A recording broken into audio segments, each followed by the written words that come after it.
પુસ્તકનું નામ સફળ જીવનની દિશાધારા. લેખક બ્રહ્મવર્ચસ. ઓડિયો 9.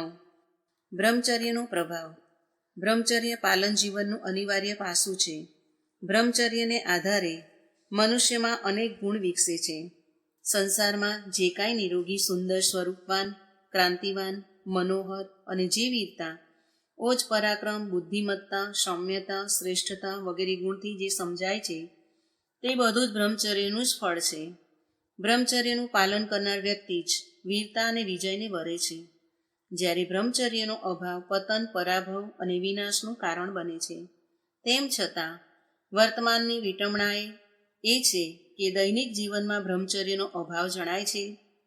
જે યુવાન બ્રહ્મચર્યનું રક્ષણ નથી કરી શકતો તે ડરપોક, દિનહીન, રોગિષ્ટ અને દુર્બળ હોય છે. બ્રહ્મચર્યથી જ પુરુષાર્થ વધે છે. જે પુરુષાર્થી છે તે જ સાહસ અને હિંમતથી કામ લે છે, મુશ્કેલીઓનો સામનો કરે છે, ઉત્સાહી, સજીવ, શક્તિશાળી અને દૃઢ નિશ્ચયી હોય છે. તેને રોગ નથી થતા, વાસનાઓ તેને ચંચળ નથી બનાવતી અને દુર્બળતાઓ તેને વિવશ નથી કરતી. તે પ્રભાવશાળી વ્યક્તિત્વ પ્રાપ્ત કરે છે.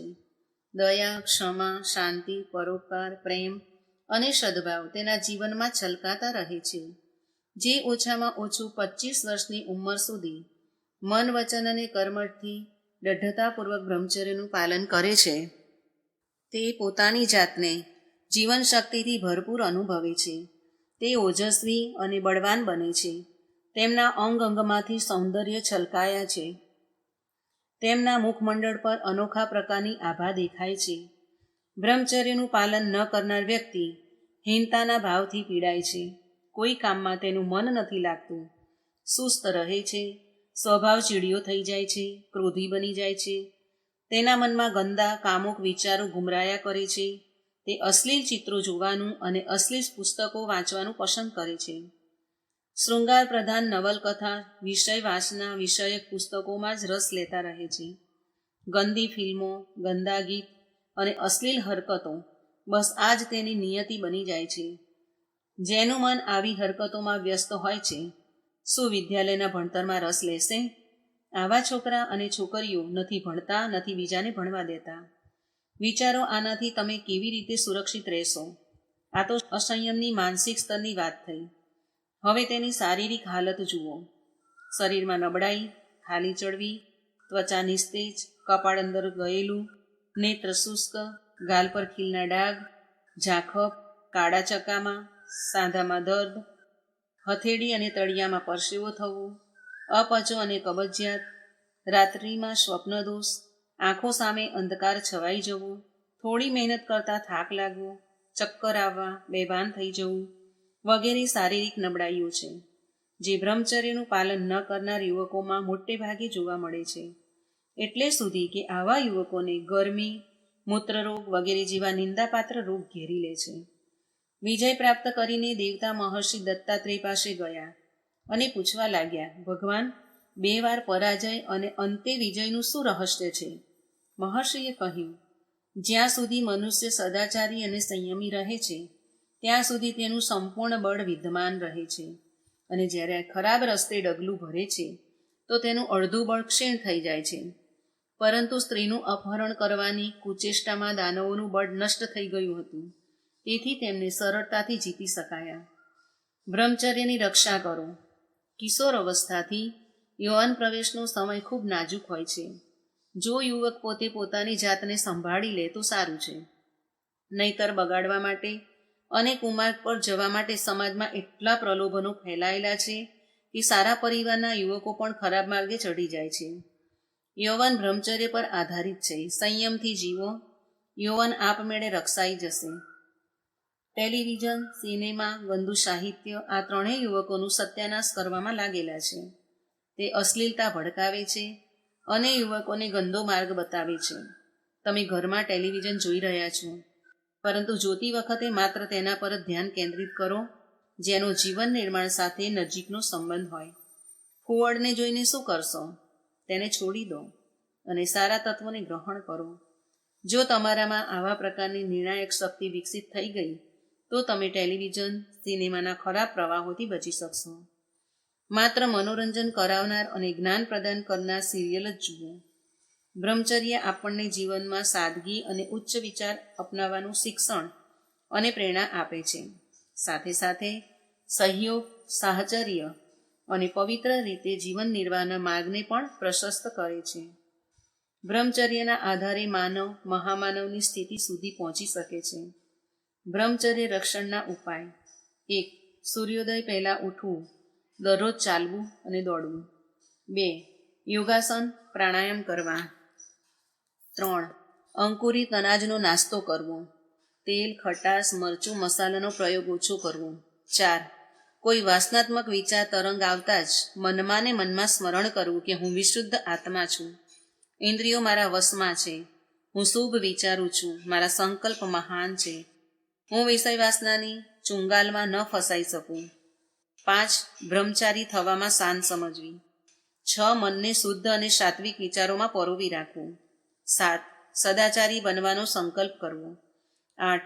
છોકરીઓ પ્રત્યે પવિત્રતાનો ભાવ રાખવો. 9. નર્તકીઓ, અભિનેત્રીઓના ગાયન વાદન, નૃત્ય, અભિનયનું ચિંતન અને સ્મરણ ન કરવું. 10. શરીર પોતાનું હોય કે બીજાનું, તેને માટીનું પિંડ સમજવું. આત્મા, ચેતના, પ્રાણ પર વિચાર કરવો. એથી વાસના દૂર ભાગશે. સંકલ્પ કરો કે સદાચારી બની આગળ વધીશું અને બીજાને આગળ વધારીશું. જેમણે અનીતિપૂર્વક સફળતા મેળવી અને સંપત્તિ કમાઈ તેમની પ્રશંસા ન કરો. સાધન સંપદાનો સદુપયોગ કરો. સાધનોની ક્યાંય ખોટ નથી. તે યોગ્યતા, શ્રમશીલતા અને મનોયોગ વધારીને ઇચ્છિત માત્રામાં મેળવી શકાય છે. પ્રામાણિકતાથી કમાનાર અને સારા પ્રયોજનમાં વાપરનાર જ ધનને સાર્થક કરે છે. ધનની ઓછી માત્રા પણ સદુપયોગના આધારે મહાન ફળ આપે છે. જ્યારે વિપુલ સંપત્તિવાળા પણ જો દુરુપયોગ કરે તો તે નષ્ટ થાય છે અને પોતે પણ નષ્ટ થાય છે. હોળીમાં કાણું પડવાથી હોળી ડૂબી જાય છે. એક વાત યાદ રહે કે યોગ્યતા, શ્રમ અને મનોયોગના સંયોગથી જ સાધન થાય છે, વધે છે. પ્રામાણિકતા કમાવામાં અને ભલાઈમાં ખર્ચવામાં ધન સાર્થક બને છે, ઘાતક બને છે. દુરુપયોગથી નાનામાં નાની કાણા વિનાની હોળી પાર કરાવી આપશે. મોટામાં મોટી કાણાવાળી હોળી ડૂબાડી દેશે. સાધન ઉપાર્જિત કરવાનું મનુષ્યના હાથમાં છે. વણસેલા સંજોગોમાં પણ અનેક વ્યક્તિઓએ પુરુષાર્થ કરીને સાધન પ્રાપ્ત કરી પોતે સંપન્ન થયા છે. એકલી યોગ્યતા પૂરતી નથી. યોગ્યતાની સાથે પરિશ્રમ તથા કામમાં તન્મયતાનો સંપુટ ન હોય તો તે પણ નિરર્થક જ થઈ જાય છે. એકવાર કમાઈ લેવા છતાં પણ જો તેના સદુપયોગનો માર્ગ બનાવવામાં ન આવે તો બધી મહેનત વ્યર્થ જ જાય છે. કમાનારને દુઃખ પહોંચાડે છે અને અપયશનો ભાગીદાર બને છે. જીવન નિર્વાહ માટે ઘણી વસ્તુઓની જરૂર પડે છે. આ જરૂરિયાતને પૂરી કરવા માટે શ્રમ જોઈએ, પરંતુ શ્રમ દ્વારા બધી આવશ્યક વસ્તુઓ મેળવવા માટે ખૂબ સમય જોઈએ. તેથી એવી વ્યવસ્થા કરવામાં આવી છે કે શ્રમનું મૂલ્ય ધનરૂપે મેળવી લેવામાં આવે અને તે ધનથી આપણી જુદી જુદી જરૂરિયાતો સંતોષાતી રહે. ધન કમાવાનો મુખ્ય ઉદ્દેશ જીવન નિર્વાહ માટે દૈનિક તેમજ મૂળ જરૂરિયાતો પૂરી કરવાનો છે. સમયના પ્રભાવે આજે મનુષ્ય જીવનમાં પૈસાનું મહત્વપૂર્ણ સ્થાન છે. મનુષ્યની લઘુતા, મહાનતા હવે પૈસાના માધ્યમથી મપાવા લાગી છે. પૈસા દ્વારા બધી સુખ સામગ્રીઓ, બધા પ્રકારની યોગ્યતા અને શક્તિઓ ખરીદી લેવામાં આવે છે. આજે જે અયોગ્ય અને વધુ પડતું મહત્વ પૈસાને મળ્યું છે તે તરફ ધ્યાન ન દઈએ તો પણ એટલું તો માનવું પડશે કે પૈસાની જરૂરિયાત સૌ કોઈને છે. ભોજન, વસ્ત્ર અને મકાનની જરૂર પડે છે. અતિથિ સત્કાર, પરિવારનું ભરણ પોષણ, બાળકોનું શિક્ષણ, લગ્ન, ચિકિત્સા, અકસ્માત, દુકાળ, આફત વગેરે માટે થોડા ઘણા પૈસા દરેક કુટુંબ પાસે હોવા જરૂરી છે. આમ તો જીવનની જરૂરિયાતો કેટલી છે તેની કોઈ સીમા કે કસોટી નથી. મનુષ્યની કેટલીક જરૂરિયાતો અનિવાર્ય હોય છે, કેટલીક સાધારણ અને કેટલીક ખૂબ જ જરૂરી. પોતાની આર્થિક સ્થિતિને ધ્યાનમાં રાખીને એવી વ્યવસ્થા કરવી જોઈએ કે અનિવાર્ય જરૂરિયાતોની પૂર્તિ પહેલાં થાય અને પછી બીજી જરૂરિયાતો પૂરી થાય. ઘણા લોકો ધનની ઉપયોગિતા ખોટો વૈભવ, વિલાસ, આડંબર, ફેશન, પરસ્તી તેમજ ખરાબ વ્યસનની પૂર્તિમાં જ સમજે છે. આવું કરવું તેમના માટે તો હાનિકારક છે જ, સમાજ માટે પણ હાનિકારક છે. કારણ કે જેમની પાસે અનિવાર્ય જરૂરિયાતો પૂરી કરવા માટે ધન નથી હોતું તેવા ગરીબ લોકો આવા વૈભવ, વિલાસ, આડંબર અને ફેશન પરસ્તીને મોટાઈ સમજે છે અને પૂરતા સાધન ન હોવાથી બીજાની ઈર્ષા કરે છે. ખોટા બગાડને કારણે સમૃદ્ધ પરિવારો પણ બરબાદ થયા હોય એવા અનેક ઉદાહરણ છે. ખોટા બગાડનું એકમાત્ર કારણ આપણું અદુરંદેશીપણું છે. ધનને આપણે ખોટા ઠાઠમાઠથી પૂર્તિનું સાધન માની લીધું છે, જે મનુષ્યનું કેવળ ખાલીપણું છે. આપણી પાસે એટલા પૈસા હોય કે જરૂરિયાત સંતોષાયા પછી જે થોડા બચે તો મુશ્કેલીના સમય કામમાં આવે અથવા બીજા કોઈ કામમાં વાપરી શકાય. ગાંધીજીએ રેલવેમાં મુસાફરી કરી રહેલી એક સ્ત્રીને કહ્યું, બહેન, સારા કપડાં પહેરી ન શકે તો કંઈ નહીં, ઓછામાં ઓછું તેને સાફ તો કરી લે. સ્ત્રી બોલી, શું કરું બાપુ, ધોતી એક જ છે, તેને જ અડધી ધોઈ નીચોવી લઉં છું, પછી સ્નાન કરી અડધી સૂકવી દઉં છું. તમે કહો, આને ધોવું કેવી રીતે? ગાંધીજીની આંખોમાં આંસુ આવી ગયા. તેઓ બોલ્યા, જે દેશમાં આટલી ગરીબી હોય ત્યાં ફેશન પરસ્તી ન ચાલી શકે. આમ કહી તેમણે અડધી ધોતી પહેરી અને કામળો ઓઢવાની પ્રતિજ્ઞા કરી અને જીવન પર્યંત એટલી જ સરળતાથી જિંદગી વિતાવી.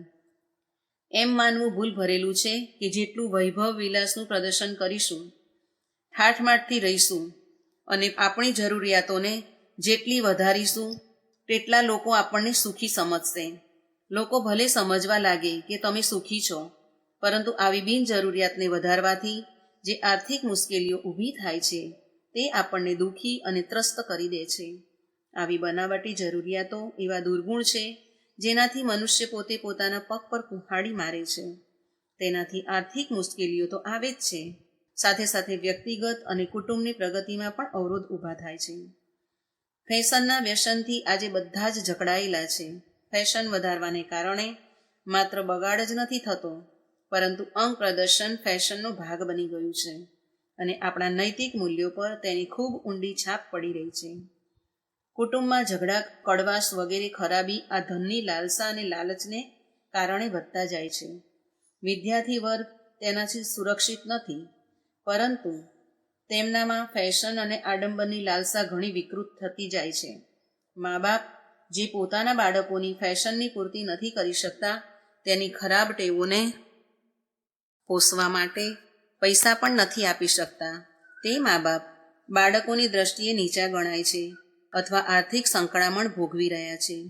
વસ્ત્રોની જરૂર છે શરીર ઢાંકવા માટે, ઠંડી ગરમીથી તેનું રક્ષણ કરવા માટે. પછી શું જરૂર છે કે કપડાં ખૂબ મોંઘા, કિંમતી અને નવી ફેશન અને ડિઝાઇનવાળા હોય?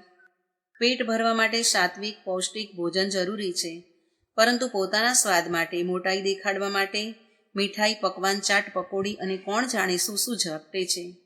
બીમાર પડે છે અને પોતાની કમાણીના પૈસા ગુમાવે છે. જો પેટ ભરવા અને સ્વાસ્થ્યની દ્રષ્ટિએ ખાય તો ઘણા ઓછા ખર્ચે ચાલી શકે. મોંઘા વસ્ત્ર, ભોજન, વિવાહ, લગ્ન, આમંત્રણ, ભોજન, વ્યસન, ફેશન, આભૂષણમાં જે જેટલા ધનનો ધુમાડો કરે છે તેને એટલો જ ધનિક અને મોટો માનવામાં આવે છે. આવી બિનજરૂરી વાતોમાં ખર્ચ થતું અટકાવીને તે પૈસાને સારા વ્યવસાય, કામ, શિક્ષણ અથવા સમાજ ઉત્થાનના કાર્યોમાં લગાવીએ તો માત્ર નફો જ ન થાય, પરંતુ આપણી શારીરિક, માનસિક અને સામાજિક પ્રગતિ પણ થઈ શકે છે. સમાજમાં મોટાભાગના આર્થિક અપરાધનું મૂળ ધનનું ઉદ્ધત અને અવિવેકપૂર્ણ પ્રદર્શન જ છે. બિનજરૂરી ખર્ચ સરભર કરવા માટે યોગ્ય અયોગ્ય સાધનો વાપરવા પડે છે. પ્રત્યક્ષ રૂપે તેના પરિણામ અપ્રામાણિકતા, લાંચ, ચોરી, હત્યા, ગૃહ કલેશ વગેરે રૂપે જોઈ શકાય છે. ધન કમાવું સરળ છે, પરંતુ તેને ખર્ચવું મુશ્કેલ છે. સંપન્ન હોય કે નિર્ધન, બગાડ તો કોઈએ પણ ન કરવો જોઈએ. ધન વિવેકપૂર્ણ કમાવું જોઈએ અને વિચારપૂર્વક ખર્ચ કરવું જોઈએ. કમાયેલા ધનને અપવ્યયથી રોકવું એ પણ કમાવું જ છે. કરકસરનું પણ જીવનમાં ખૂબ મહત્વ છે. આ એક અસાધારણ ગુણ છે. જે લોકો આનું મહત્વ નથી સમજતા અને તેની શક્તિથી અજાણ રહે છે, તેઓ હંમેશા આર્થિક મુશ્કેલીઓમાં ફસાયેલા રહે છે. સાથે સાથે કુટુંબની પ્રગતિ પણ અટકાવે છે અને જેણે પણ જીવનની મૂળ જરૂરિયાતોની પૂર્તિ માટે ધનનો ઉપયોગ કર્યો છે, અપવ્યય નથી કર્યો, તેનું જીવન સુખી થયું. સાદગીને ભારતીય જીવનમાં મહત્વનું સ્થાન આપવામાં આવ્યું છે. આ વ્રતને અપનાવીને આપણા પૂર્વજોએ જ્ઞાનની મહાન સાધના કરી, જેના કારણે સમગ્ર સંસારમાં ભારતને સભ્યતાનો સૂર્ય, જ્ઞાન વિજ્ઞાનનો દેશ માનવામાં આવે છે અને જેના આધારે તે જગતગુરુ કહેવાયો છે.